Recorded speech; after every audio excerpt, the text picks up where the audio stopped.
Colorado starts rationing who can get free doses of a life-saving drug. People do not have to die of preventable overdoses, and this is a true problem. Longtime businesses, neighbors on the west side find themselves on opposite sides of a tough situation as one prices the other one out.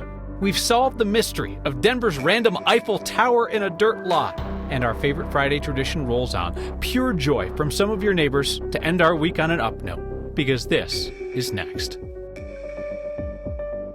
Colorado's program to give out hundreds of thousands of doses of a life-saving drug is running out of money, forcing the state to prioritize who gets naloxone and who doesn't. Our Kelly Rinke explains. We're in the worst overdose crisis we've ever been in. Drug overdoses killed nearly twice as many Coloradans from 2015 to 2022. State data shows in 2022, nearly 1,800 people died. During that crisis, the state began distributing free doses of the reversal drug naloxone to save lives. Oh, it's huge. It's huge. This should be on everyone's mind. Advocates like Lisa Rayville worry free doses of that life-saving drug may be harder to get. Colorado's program has a funding problem. If we don't have access to that, we are going to continue to have people dying and dying publicly. Rayville receives free doses from the Naloxone Bulk Purchase Fund. That pot of money distributes naloxone to groups that connect with people at risk of an overdose. In 2022, Colorado allocated one-time funding for the program, almost $20 million federal dollars to spend until late 2026. The state has less than $7 million left. While we want random people in the community carrying it, if you walk around on Earth, and especially in the state of Colorado, you should have access. They aren't able to fund just anybody having access. Now Colorado is prioritizing who can get the free doses. Organizations will need to go elsewhere to find it or reduce programs or not grow programs. Rachel Duncan says the nonprofit she works at isn't getting as many doses as before. The Naloxone Project gives the medication to patients before they leave a hospital. We just haven't heard a lot about what is the plan once this funding has been significantly decreased. Advocates want to know what the state plans to do once those federal dollars run out. Because without access to naloxone, it's going to be a true bloodbath in our community. So treatment programs, recovery homes, peer support programs, those are the groups the state is prioritizing right now. That nonprofit, Naloxone Project, says they're now having to fundraise to purchase doses, writing grants since their supply has gone down. There is money available through the national opioid settlement, right? Yeah, so some advocates are asking the Attorney General office to allocate some of those funds. The AG's office says right now they're just reviewing options. All right, Kelly Rinke, thank you for that story. Great jacket. I love that jacket. Thanks. The case against election denier and former Mesa County Clerk Tina Peters goes to the jury early next week. Her defense team finished up today, and while I'm no courtologist, it does not seem to have gone well for them. Why do you say that, you ask? Good question. Tina Peters said today that she wanted to testify, but would only testify about things that the judge had already ruled inadmissible. And she also wanted some protection from cross-examination by prosecutors. I have a very limited things that I want to talk to the jury about. And I want to make sure that the scope, that the prosecution isn't going to come in and bully me around like I've seen them do with other witnesses. Yeah, so the judge was like, no, I'll make the rules here. So Tina Peters did not testify. Here's what's happening. Peters does not deny that she snuck an outsider into her county's voting system to hunt for election rigging. Prosecutors say that was a felony. She wanted to testify that she thought that she was granting access to an undercover government agent. The judge ruled that there is no evidence of that, and even if it was true, it does not excuse an alleged crime. When the judge wouldn't let her tell the jury this whole secret agent business, Peters said she wouldn't testify because she could not present her own defense. She faces 7 felony charges of impersonating and attempting to influence a public servant. Closing arguments will begin on Monday, then the case goes to the jury. Tonight, the kind of story that Denver has seen again and again, when growth and change run up against longtime neighborhood mainstays. Our Chris Vanderveen and photojournalist Chris Hansen take us to a bike shop on the city's west side. On a street that intersects Denver's Westwood neighborhood, a business finds itself at a crossroads. For 31 years, Thomas Padilla has made just enough to earn him something no dollar can buy. Thomas here, he shows mad love to the Westwood community and the kids here. For those in need of a bike or part of a bike, Padilla's one-stop bike shop has equipped many a family How you guys doing this morning? Good, how you doing? with a two-wheeled means to their journey's end. And yet no amount of goodwill will afford him the ability to evade what's just down the road. Just hit me like a brick. I don't know. Build up a business and now it's coming down to the wire, you know. Took 31 years to collect. And I just got to concentrate on what means most to me. For those who lease in Denver, rent increases might as well be a rite of passage. So I feel like I'm getting stuff done, but just not enough. But nothing feels right, says Padilla, about what the new owner hinted would soon come to pass. I've always been month to month, and he said that it's going to be way higher. How much higher is a question. I just bought the property like a month ago. A question best suited for someone who hasn't come to work in a suit for a long time. Exactly 16 years and a half. And during those years, Yes. Gerardo Lopez, the owner of G's Auto Body, had the same landlord as Padilla, 2 buildings on the same lot, a shared rental experience, until one day this year, their lot came up for sale, which got Lopez thinking. So I put all my savings into the building, so that way nobody's gonna kick me out of here. A $1.2 million purchase, financed by a loan that now requires an $11,100 payment per month. Plus property taxes every year, and now I have to pay insurance for the building, so. Simple math tells him to make the numbers work, he has to do something he knows will make this area inside one of the most affordable neighborhoods in town quite a bit less affordable for his neighbor. I kind of feel sorry for him because now I have to raise the rent, but I have to do it because so I can survive. I'll just be at home thinking about it, you know, all night, like what am I going to do tomorrow? Padilla's is a bike shop started after years of working trash collection, a shop he started with his brother, with what others considered garbage. I'd find a bike one day, bent rim, you know, and stuff. Next day I'd find another bike, take off the rim. Pretty soon I started saving all the bikes just for parts and putting one together out of another. For years, rent consumed $1,600 a month in revenues. On this day, $3,800 a month. Padilla learned the new landlord, his longtime neighbor, wants quite a bit more. When he said higher, I kind of almost expected, well, I expected too much to afford, but now looking at this, it's for sure too much to afford, you know. For a small business that struggled to pay rent for years, it's an amount that simply doesn't add up. For him to have to close down after 30-something years, you know, that's not only a loss for him, but it's for the community too. The more I get rid of, the less stress I'm gonna have. And so, the neighborhood bike shop on Morrison Road appears to have reached the end of its road. It's pretty tough at nighttime when you're wore out, done, and then the guys show up and let's go move bikes, you know. Well, all right, let's go. And just, you know, do it. I go home, I'm so tired. I don't know. All I can do is just keep going. And for the first time in a long time, Padilla finds himself headed in an unknown direction. Last day, I guess I'll just be hauling stuff out here and put on the sidewalk or something. I don't know. Chris Vanderveen, 9 News. Padilla says he still has a lot of stuff to get out before he can even think about where to next, if next is an option right now. The new owner says Padilla can stay for up to 90 days. Coloradans going home after the Alexander Mountain fire now face the threat of years of flash flooding and mudslides around that burn scar. And there are several dozen families who lost their homes.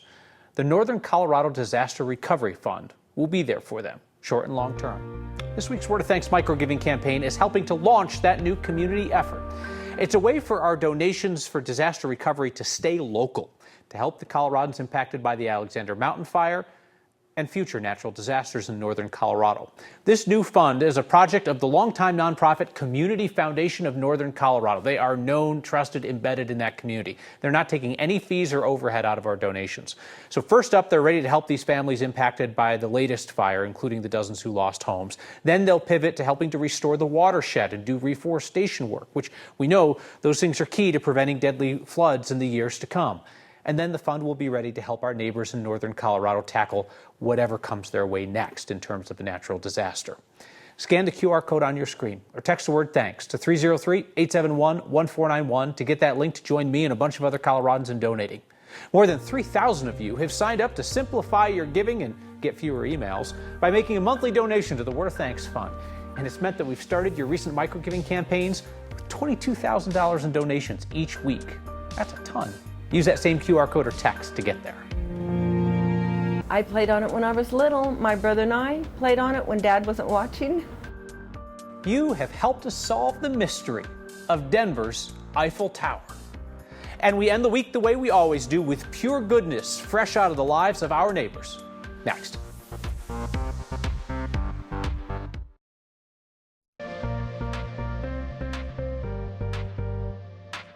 Finally Friday, what a crazy weather pattern, all that beneficial rain and temperatures in the 60s yesterday and today. But we have a warmer weather pattern shaping up for the weekend. Temperatures this afternoon well below the average of 89. And while we will see warmer readings over the weekend, a wind shift will scour out some of that low cloud deck. So that means more sunshine and the potential for some scattered storms. That means Saturday and Sunday afternoon. Watching that flash flood watch up over Glenwood Canyon and Vail Pass for excessive rainfall in the Grizzly Creek burn scar, and watching for the potential of some thunderstorms over the weekend that might have some rain. Temperatures in the 60s between now and 9, and then a nice warm up heading into the weekend. Storms likely Sunday and Monday, and then a warming and drying trend for the middle to end of next week. So we've been trying to solve the mystery of Denver's mini Eiffel Tower, hoping to bring you an answer by the end of the Paris Olympics, and I think we've done it just in time.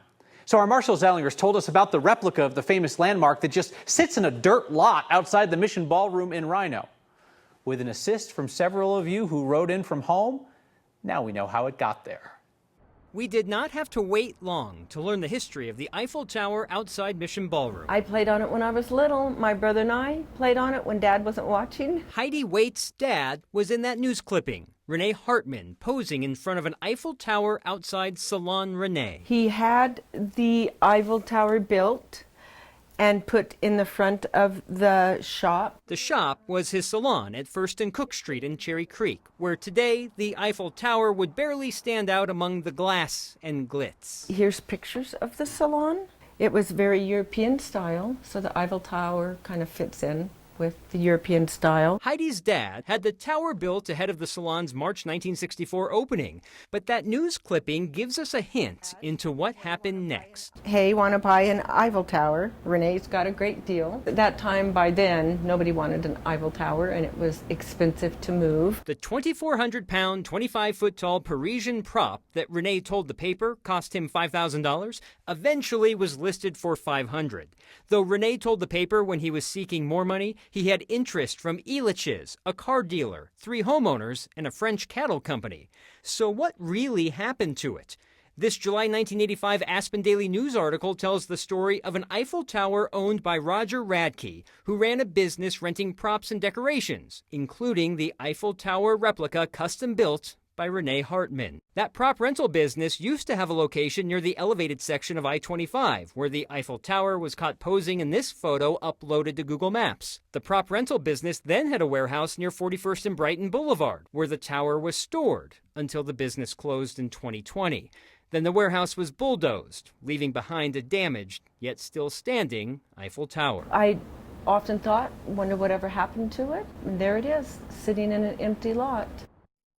It still looks sad in the empty lot. Congrats to Mary, the first to notify me immediately after the story yesterday that it was from a salon at 1st and Cook in Cherry Creek. We still have the mystery of where did it get from Renee to the rental company. Heidi thought it went to that car dealer first, so there's still a small gap of when did the rental company take that Eiffel Tower over, and how the heck did they transport it to events here and there? I love it, though, man. It's such an unusual little piece of quirky Denver history. And now, thanks to you and others, we know. Marshall, thanks. My good news of the day is I have been able to be inside helping classroom teachers get ready for the first day of school. School's not in session yet, but it's time for an early pop quiz. Just one question. What's your good news?